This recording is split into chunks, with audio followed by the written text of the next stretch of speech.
99টা murder করার পরে আল্লাহর রহমতের আশা ছাড়িনি। আরে কিতাবে লেখা 99টা মার্ডার করার পরে আল্লাহ পাকের রহমতের আশা এখনো পর্যন্ত ছাড়িনি। নিয়ত করে নিলেন আমি কখন চলে যাব জানি না, আমার মার্ডারের সংখ্যা 99। ও গল্প করা যুবকেরা কত জায়গায় কত অন্যায় করেছো, আল্লাহর চোখে ফাঁকি দিতে পারো না, কত জায়গায় কত গুনার কাজ করেছো। আজকে যে আমি তো বুড়ো হয়ে গেছি, আমি তো সোজা জাহান্নামে যাব। একটা কথা ভাবেন, জেনা করেছেন ওয়াজ শুনেন, মদ খেয়েছেন ওয়াজ শুনেন, নামাজ পড়েননি ওয়াজটা শুনলেন। কটা জেনা করেছে, কটা মার্ডার করেছে, আল্লাহর রহমতের কাছে এগুলো কিচ্ছু। জোরে বলে ফিরে আসে। 99টা মার্ডারের পরে কদম তুলেছে, কদম তুলেছে আল উলামা ওয়ারাসাতুল আম্বিয়া। আলেমের কাছে যাব, কারণ আল্লাহ রাসূল বলেন আলেম ওলামা যারা এরা হলো আমি নবী আমার ওয়ারিস। এই আলেমের সঙ্গে দেখা করো, আলেমের সঙ্গে মুসাফা করো, আলেমের সঙ্গে সাক্ষাৎ করো, আলেমের খেতে দাও, আলেমের ভালোবাসো, আলেমের কাছে দোয়া লাও। আমি রাসূলুল্লাহ জানিয়ে দিলাম ওরা আমি নবী আমার ওয়ারিস। ঠান্ডা মাথায় বোঝার চেষ্টা করুন। এখন নবীর ওয়ারিসের কাছে যেতে যেতে যেতে যেতে হঠাৎ একটা মাওলানার সঙ্গে দেখা হলো। হুজুর গো,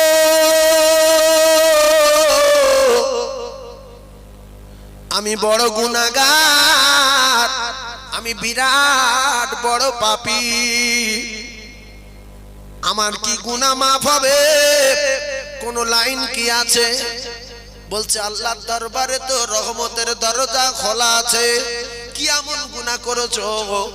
বলছে আমি গুনাহ মানে কি বলবো হুজুর, আমি মার্ডার করেছি আজ পর্যন্ত 99টা।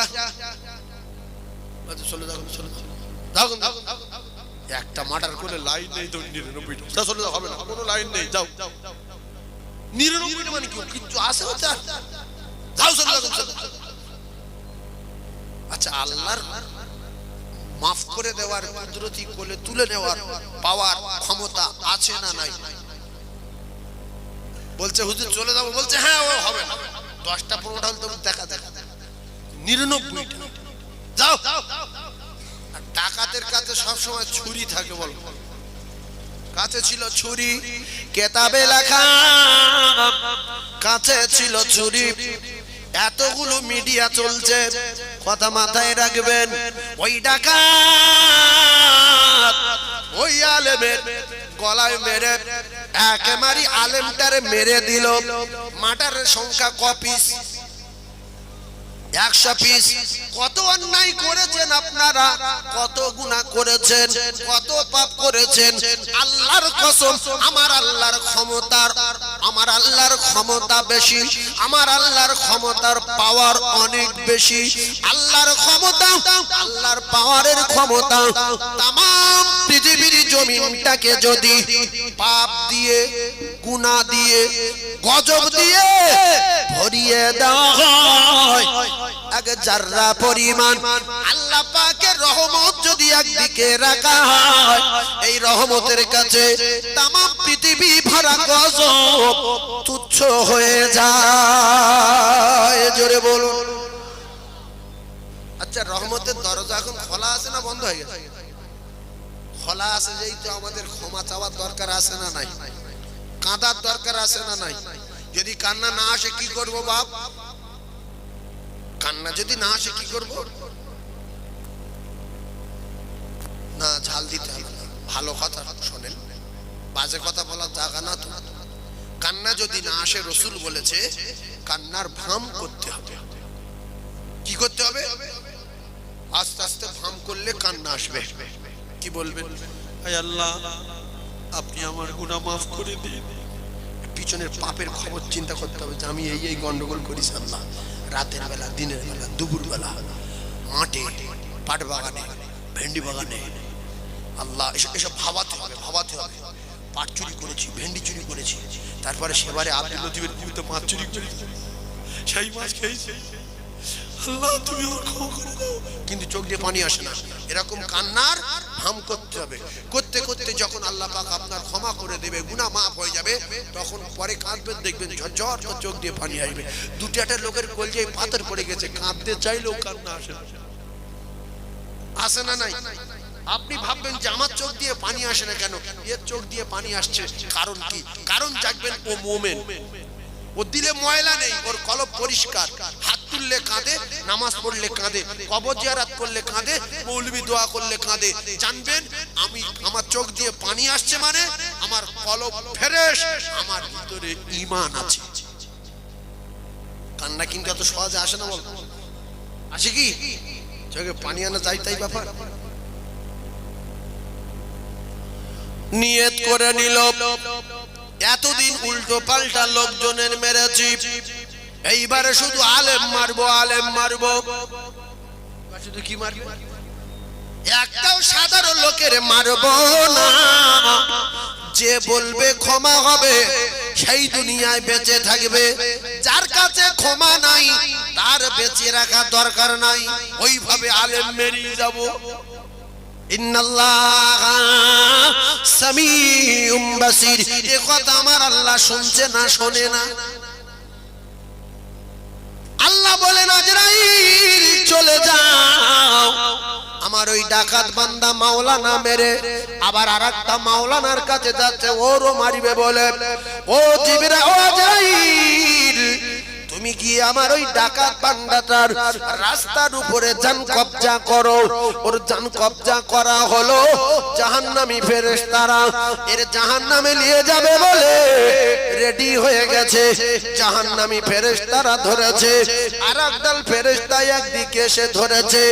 এই দল ফেরেশতা যারা আসলো এরা হলো জান্নাতি ফেরেশতা, আর একদল ফেরেশতা যারা প্রথমে ধরেছিল এরা হলো জাহান্নামী ফেরেশতা। ও কলিজার টুকরা যুবকেরা, ও আমার শিক্ষিত ভাইয়েরা, ও শিক্ষিতা মা বোনেরা, বেটিরা, রাতের বেলা ভিডিও কল করেছেন, রাতের বেলা মুখের কাপড় সরিয়ে মুখ দেখিয়েছেন, মাথার চুল দেখিয়েছেন পাকা না কালো, শ্যাম্পু দেওয়া না জড় ধরা। ও কলিজার টুকরা ভাবিরা, অনেক উল্টো পাল্টা ফোনে কথা বলেছেন, নোংরা নোংরা বই দেখেছেন, কেউ না জানে, আমার আল্লাহ তো জানে। জানে না? জানে না? এরপরে আমরা যে যা কিছু করেছি কেউ না জানে, আমার আল্লাহ জানে। মুসলমানেরা, আল্লাহ পাকের রহমতের এত দাপট, ওর ইন্তেকালের পরে জাহান্নামী ফেরেশতারা ধরে টানে, জান্নাতি ফেরেশতারা ধরে টানে। জাহান্নামী ফেরেশতারা বলে, ও জান্নাতি ফেরেশতারা, তোমরা ছেড়ে দাও, ছেড়ে দাও, জান্নাতে নিয়ে যাবে কি বুঝে? এর নেকির খাতা জিরো। মাটার সংখ্যা আজকের আলেম মেরে হয়েছে 100 পুরো। ছেড়ে দাও, ছেড়ে দাও, ছেড়ে দাও। বলছে না যে জান্নাতি, জান্নাতি, জান্নাতি, বলছে অত সহজ না। নেকির খাতা জিরো, নেকি নাই, পাপের খাতা পুরো। এ জাহান্নামী। আমার আল্লাহ তিনি শোনেন, তিনি দেখেন, তিনি তো সামিউম বাসীর। আমার আল্লাহ বললেন, ও মালায়েকা ফেরেশতারা, তোমরা দুই দল ফেরেশতা, আমি আল্লাহ পাক আমার কাছে চলে এসো, আমার কাছে চলে এসো। কি ব্যাপার বলো তো? ওই লাশটাকে ধরে টানাটানি করছে। জাহান্নামী ফেরেশতারা বলেন, আল্লাহ এর সারা জীবন শুধু গুনাহে গুনাহে ভরা, মাটারে মাটারে ভরা। ওগো আমার আল্লাহ, আজকের একটা মাওলানা মেরে 100 মাটার সংখ্যা পুরো হয়ে গেছে। রব্বুল আলামিন এর নেকির খাতা জিরো, নেকি নাই। এরে আমরা জাহান্নামে নিয়ে যেতেছি, কিন্তু জান্নাতি ফেরেশতারা নিয়ে যেতে দেয় না।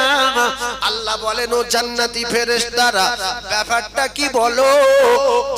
জান্নাতি ফেরেশতারা বলেন, ওগো আমার আল্লাহ, এর নেকির খাতা পুরো, আর মাটারের সংখ্যা 100 পুরো, এর নেকির খাতা 0, পাপের খাতা পুরো। আজকের মাটারের সংখ্যা 100 পূরণ হয়ে গেছে, কিন্তু এ বাড়ি থেকে নিয়ত করেছিল ইন্নামাল আমালু বিন্নিয়াত, আমি যদি কোনো আলেমের কাছে গিয়ে ক্ষমার লাইন পাই, আমার আল্লাহ রহমতের ক্ষমতা অনেক বেশি, তাহলে আমি জনমের মতো তওবা করে নেব। আল্লাহ রহমতের আশায়, ক্ষমার আশায় আগিয়ে যাচ্ছিল। আপনি তো বলেছেন লা তাখনাতু মির রাহমাতিল্লাহ, ইন্নাল্লাহা ইয়াগফিরুয যুনুবা জামিআ, ইন্নাহু হুয়াল গফুরুর রহিম। ওগো দয়াময়, আপনার রহমতের দিকে আগিয়ে যাচ্ছিল বলে তাই আমরা রহমতি ফেরেশতারা এর জান্নাতে নিয়ে যাব বলছি। আল্লাহ বলেন, শোনো 2 দল ফেরেশতা, তোমরা ডাকাতের বাড়ি থেকে ডাকাত যে জায়গায় মারা গেছে ওই জায়গা পর্যন্ত মাপো, ওখান থেকে ডাকাত যে আলেমের কাছে দ্বিতীয়বারে যাচ্ছিল সেই আলেমের বাড়ি পর্যন্ত মাপো। যদি মেপে দেখা যায় ওই ডাকাত আলেমের বাড়ির দিকে আগিয়ে গেছে 1 বিঘত কিংবা 1 ফুট, তাহলে ডাকাত জান্নাতি জান্নাতি। আর যে জায়গায় মারা গেছে ওখান থেকে যদি ডাকাতের বাড়ির দিকে পিছিয়ে থাকে 1 বিঘত বা 1 ফুট, তাহলে ডাকাত জাহান্নামী। 2 দল ফেরেশতারা বারবার বারবার ভালো করে মেপে দেখতে পেল, ভালো করে মেপে দেখতে পাওয়া যায় যেদিকে যাচ্ছিল রহমতের আশায় ওই দিকে 1 বিঘত আগিয়ে গিয়েছে। আল্লাহ পাকের বিচারে ফেরেশতাদের মাপে 100 মার্ডার করনে वाला জান্নাতি। জোরে বলো ও কলিজার টুকরা সোনা মানিকেরা, যারা খালুর বাড়ি, দুলাবার বাড়ি, বোনার বাড়ি, ভাইরাবার বাড়ি, চাচির বাড়ি, চাচার বাড়ি, মামাতাবার বাড়ি, ভূতবার বাড়ি এসে হাজির হয়ে গেছি। মোটর বাইকে নিয়ত করবেন, আল্লাহ আমি জলসায় যাচ্ছি, পরিবর্তন হব বলে, হাদিস কোরআন শুনছি, পরিবর্তন হব বলে, তওবা করব বলে। যদি রাস্তায় মারা যায় তো শহীদ হয়ে যাবে, কারণ রহমতের আশায় আসছিল। এরপরে শালির সাথে, শালির বোনের সাথে, খালাতো শালি, ফুফুতো শালি, মামাতো শালি, সব শালির সাথে গল্প করা যাবে, অসুবিধা হবে না। নিয়তটা ভালো ছিল বলে মারা গেলে শহীদের খাতায় নাম লেখা হবে। কথা বুঝে আসলো? তাহলে এখানে হাদিস আর কোরআনের আলোচনা শুনতে আসছি, এই কথা বলে আসবে মিথ্যুক, মিথ্যাবাদী কিছু আছে, মিথ্যাবাদী। মায়ের কাছে বলল, মা আমার শ্বশুর এলাকায় আমার খালুর বাড়ি, আমার দুলাভার ভাইরাবার বাড়ি, জলসা শুনতে যাচ্ছি আব্বা, জলসা শুনতে যাচ্ছি, কিন্তু এখানে আসার পরে একবারও জলসায় আসিনি, এখানে বসিনি, শুধু আড্ডা মারছে। এরকম যুবক আছে না নাই? অনেক আছে না? হ্যাঁ, যত আত্মীয় জলসায় আসে এরা যদি জলসায় বসে এরকম মাঠ দুটো করতে হবে। হবে না? হবে না? কিছু লোক লোককুটের বাড়ি খেতে আসে, বিশ্বাস করুন, মোটর বাইক নিয়ে আসছে, দুটো খাচ্ছে, ওইভাবে গাড়ি টান, আর সব লোকের সঙ্গে বলছে আজকের মলম পাতায় জলসায় যাচ্ছে, বলো অমুক লোক দাওয়াত করেছে, 4টে খেতে যাচ্ছে। সত্য কথা বলতে হবে, কথা ঠিক না ভুল? যে মলম পোতায় জলসা হচ্ছে, অমুক লোক দাওয়াত করেছে, 2টো খেতে যাচ্ছি। আপনি মরে গেলে কোথায় যাবেন আল্লাহই ভালো জানে, এতে কোনো অফার। সেই জন্য নিয়ত সঠিক করবো ইনশাআল্লাহ। যেখানে জলসা হোক প্রথম নিয়ত করবেন কি, যে আমি পরিবর্তন হতে যাচ্ছি, আমি চেঞ্জ হতে যাচ্ছি, আমি হাদিস আর কোরআনের আলোচনা শুনতে যাচ্ছি, আমি বেহেশতের বাগানে যাচ্ছি। ইন্নামাল আমালু বিন্নিয়াত, আপনার নিয়তের উপরে ফয়সালা। সেজন্য এখনো সময় আছে যুবক, যদি উল্টো পাল্টা কোনো জায়গায় থেকে থাকো, আরো একবার বলছি আল্লাহর রাস্তায় গন্ডগোল করো না, সরে সরে এসো, উঠে পড়ো।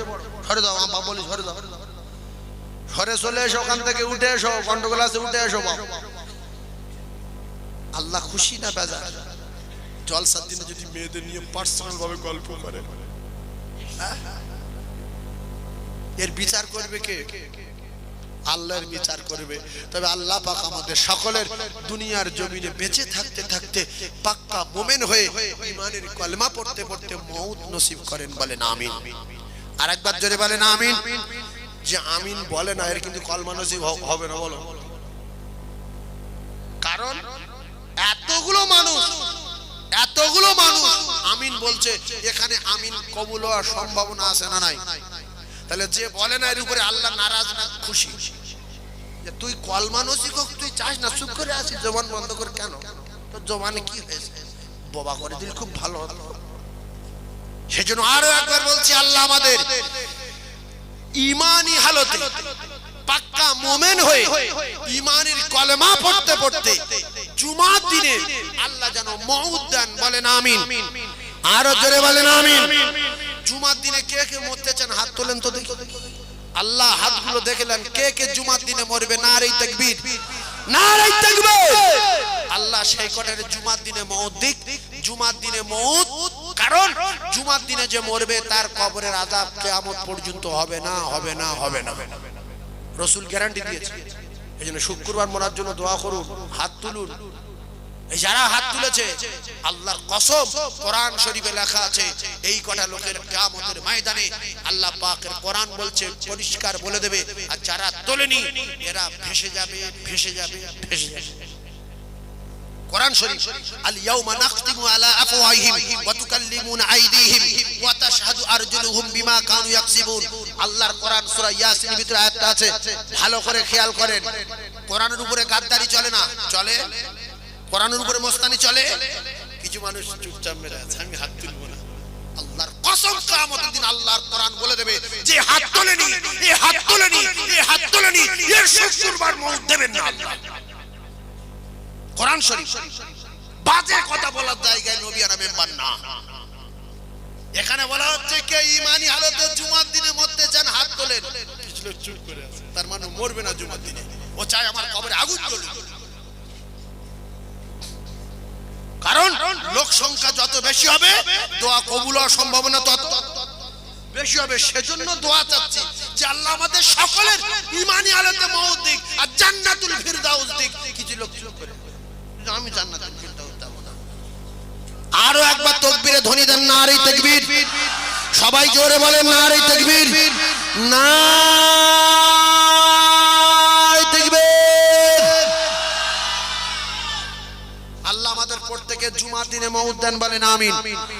রমজান মাসে ঈমানি কলমা পড়তে পড়তে রোজা হালতে মওত দেন, বলেন আমিন। রমজান মাসে জুমা টুমা লাগবে না, রমজান মাসে জুমা লাগবে না। টোটাল মাসের ভিতরে বললে সোজা আল্লাহ পাক তার কিয়ামত পর্যন্ত কবরে আযাব মাফ রাখবে। এই যদি বলেন গুনাহগার হলে কি হবে? গুনাহগার হলেও মাফ। আচ্ছা, এইসব কথা এত জোরে জোরে বলছি, আজগুলো মিডিয়া হচ্ছে, কেউ যদি জিজ্ঞাসা করে যে হুজুর এই বলেছেন গুনাহগার হলে তার মাফ, কোথায় আছে? এ তো কোথায় আছে বলা যুক্ত। ফোনে কি হচ্ছে বলেন? যুদ্ধ হচ্ছে না, তার মানে কোন জায়গায় লেখা আছে, আমি দেখিছি, সেই জন্য এত দাপটে বলতেছে। গুনাহগার হলো তার কবরের আযাব কিয়ামত পর্যন্ত মাফ, যদিও যে কোনো বারে হয়। আর শুক্রবারে যে মরবে, সারা বছরের অফার, শুক্রবারে যদি মৃত্যুবরণ করে তার কবরের আযাব কিয়ামত পর্যন্ত মাফ। এই গুনাহগার মানে কাফের না। মাথায় যদি মজক থাকে বুঝলেন, গুনাহগার আলাদা, কাফের আলাদা, নাকি দুটো এক? একটু কথা বলেন জ্ঞানী ভাইরা। গুনাহগার আলাদা, হয়তো আমার গুনাহ আছে 150, নেকি আছে 35 পিস, তার মানে আমি মুমিন। ওই ঈমান আছে 35টা, ওতেই মুমিন।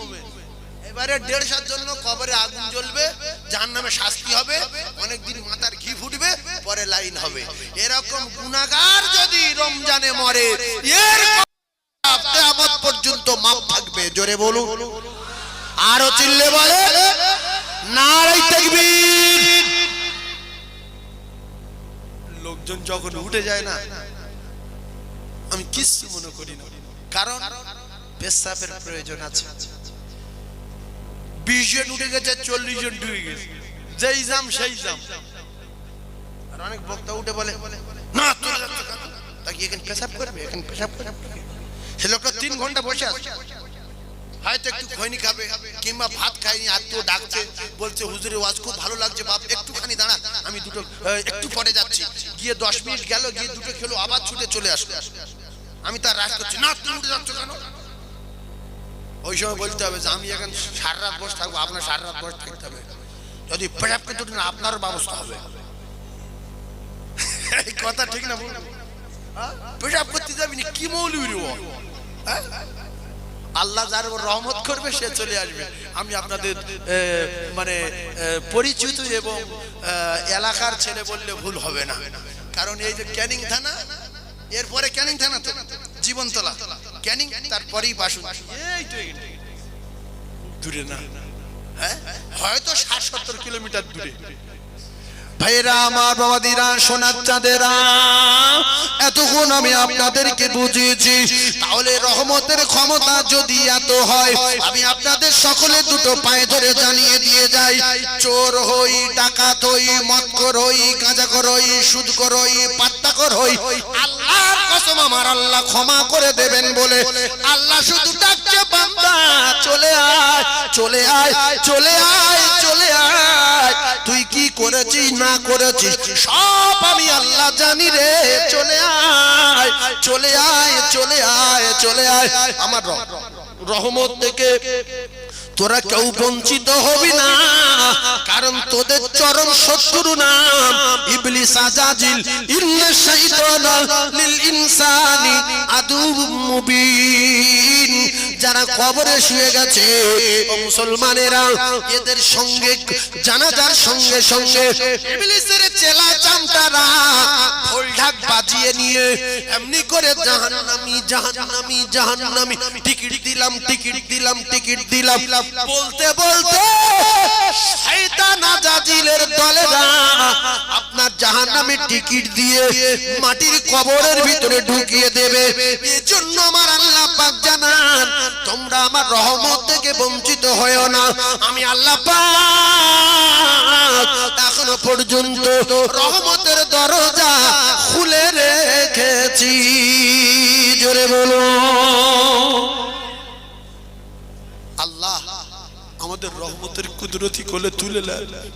আল্লাহ আমার যুবক কলিজার টুকরাদের 5 ওয়াক্ত নামাজ আর আপনার হুকুম বিশ্ব নবীর তরিকার উপরে চলবার মতো তৌফিক দেন। জোরে বলেন আল্লাহুম্মা আমিন, আর জোরে বলেন আল্লাহুম্মা আমিন। খুব জোরে একটা বার তাকবীর দিতে হবে, যে কটা আছে সব কটা যেন চলে আসে। জোরে তাকবীর দেন, নারে তাকবীর। আর জোরে বলেন নারে তাকবীর, না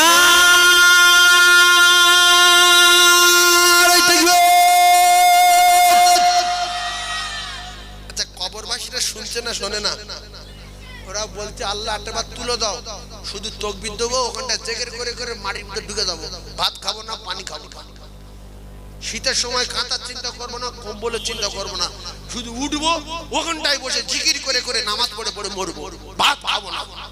তুলে দেন। আর তুলবে কারো? জোরে বলেন তুলবে? সেজন্য দুটো পায়ে ধরে বলছি, শপথ করুন যে আল্লাহ বাঁচিয়ে রাখেন, তওবা করে নিচ্ছি, জীবনে অন্যায় করবো না।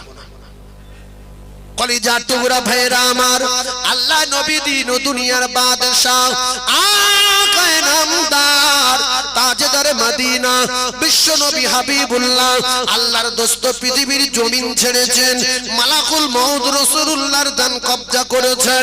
ও মুসলমানেরা, মায়েরা, বোনেরা, বেটিরা, ভালো করে একটু বোঝার চেষ্টা করুন। কবরস্থানে কবরের উপরে ওয়াজের মাহফিল হচ্ছে। এই যে আপনার কিনা পাশেই কবর, এখানে আগে জঙ্গল ছিল, উলুবন ছিল, ঘাস ছিল না? ছিল না? এখানে কি ছিল? মাঠ ছিল না? কিন্তু সেটা ধান জমি পুড়িয়ে কি হলো, একটা জানাজার জায়গা করা হলো। আমার কিন্তু মনে হয় এটা জানাজার, এখানে যার লোকজন মনে হয় জানাজার যখন জানাজা শুরু হয় এই মাঠ মনে হচ্ছে ভোরে রাস্তা দাঁড়াতে। উফ, আল্লাহর কসম, কবরটা আসল বাড়ি, কবরটা আসল বাড়ি। 150 বিঘা জমি যদি কেউ কারো দিয়ে যায়, 150 বিঘা জমি যদি কেউ কারো দিয়ে যায়, তার জন্য কবরে একটা নেকি পাবে না যে তুইলে। আর কবরে যারা 1 কাঠা জমি দেয়, ও কবরে কিয়ামত পর্যন্ত শুয়ে শুয়ে সওয়াব পাবে। কারণ এই কবর এটা আসল বাড়ি। কত মানুষের জায়গায় থাকে, আমি এই কবরে থাকবো, আপনি এই কবরে থাকবেন, কিন্তু অনেক জায়গা দেখা যায় কবরে জায়গা দিতে চায় না, কবরে জায়গা দিতে চায় না। আরে বাবু, আমি তো 2 বিঘা জমির মালিক, তো আমি 10 কাঠা কবরের জন্য দিয়ে দেই না, যেটা কবরস্থানে। তোমরা এই 10 কাঠা জায়গা বিক্রি করে কবরের পাশে 10 কাঠা জায়গা অন্তত কিনে নিও। অনেক হিন্দু লোক আছে দেখবেন, বিশ্বাস করুন, কারণ আমি বহু জায়গায় জলসা আল্লাহ নিয়ে যাই, অনেক হিন্দুরা বলে হুজুর 20,000 টাকা আমি দেবো, 10,000 টাকা আমি দেবো, আর আমার এই মাঠে আপনি এ করুন, জলসা করুন। কিন্তু অনেক মুসলমানের বাচ্চা জলসা করতে দেয় না, মাঠ দেয় না, আসে না না? আরে হ্যাঁ না বলেন? জলসা সব সময় ওর জায়গায় হয় বলে কোন শয়তানে ওর যুক্তি দিয়েছে যে এ তো আস্তে আস্তে দখল করলে জলসা তুলে দিল। আমি সেই জলসা, বিশ্বাস করুন, সেই জলসায় গিয়ে এ বছরে গিয়ে জিজ্ঞাসা করছি, হারা সে শুনছে মনে হচ্ছে এই চ্যানেলে শুনছে, শুনুক। বলছি তোর এই মাঠে জলসা দিচ্ছে এখন রাস্তার উপর কেন? ওদিকে গাড়ি বন্ধ, এদিকে গাড়ি বন্ধ। বলছে হুজুর ওর কে বলেছে জলসা দিলে মাঠ দখল হয়ে যাবে, ও আর জলসা দিতে দেয় না, সেই জন্য আমরা রাস্তায় জলসা দিচ্ছি।